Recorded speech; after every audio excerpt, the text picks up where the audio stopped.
যথাগ্নি দাহিকা শক্তি রামকৃষ্ণ স্থিতা ইহা সর্ববিদ্যা স্বরূপাং তাং প্রণমামহ শারদাং প্রণমামহ। ভারতী বিবেকানন্দ। জাফনায় বক্তৃতা বেদান্ত। কলম্ব হইতে কান্দি অনুরাধাপুর ও ভাবনিয়া হইয়া স্বামীজি জাফনা শহরে পদার্পণ করেন। সর্বত্র তিনি বিপুলভাবে সংবর্ধিত হন। জাফনায় অভিনন্দনের উত্তরে 23শে জানুয়ারি হিন্দু কলেজ প্রাঙ্গণে তিনি বেদান্ত সম্বন্ধে এই সুদীর্ঘ বক্তৃতাটি দেন। বিষয় অতি বৃহৎ, কিন্তু সময় খুবই কম। একটি বক্তৃতায় হিন্দুদিগের ধর্মের সম্পূর্ণ বিশ্লেষণ অসম্ভব। সুতরাং আমি তোমাদের নিকট আমাদের ধর্মের মূল তত্ত্বগুলি যত সহজ ভাষায় পারি বর্ণনা করিব। যে হিন্দু নামে পরিচয় দেয়া এখন আমাদের প্রথা হইয়া দাঁড়াইয়াছে, তাহার কিন্তু আর কোনো সার্থকতা নাই। কারণ ওই শব্দের অর্থ যাহারা সিন্ধু নদের পাড়ে বাস করিত।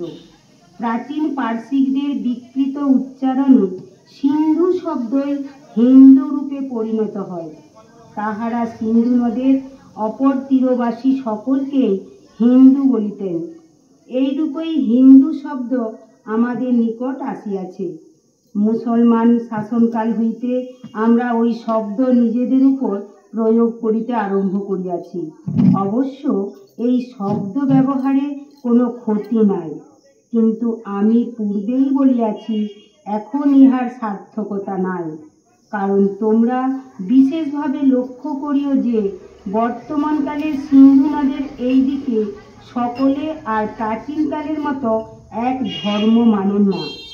সুতরাং ওই শব্দে শুধু খাঁটি হিন্দু বুঝায় না, উহাতে মুসলমান, খ্রিস্টান, জৈন এবং ভারতের অন্যান্য আদিবাসীগণকেও বুঝাইয়া থাকে।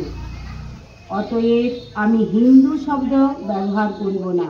তবে কোন শব্দ ব্যবহার করিব? আমরা বৈদিক শব্দটি ব্যবহার করিতে পারি, অথবা বৈদান্তিক শব্দ ব্যবহার করিলে আরও ভালো হয়। পৃথিবীর অধিকাংশ প্রধান প্রধান ধর্মই বিশেষ বিশেষ কতকগুলি গ্রন্থকে প্রামাণ্য বলিয়া স্বীকার করিয়া থাকে। লোকের বিশ্বাস এই গ্রন্থগুলি ঈশ্বর অথবা কোনো অতি প্রাকৃত পুরুষ বিশেষের বাক্য। সুতরাং ওই গ্রন্থগুলি তাহাদের ধর্মের ভিত্তি। আধুনিক পাশ্চাত্য পণ্ডিতদের মতে ওই সকল গ্রন্থের মধ্যে হিন্দুদের বেদই প্রাচীনতম।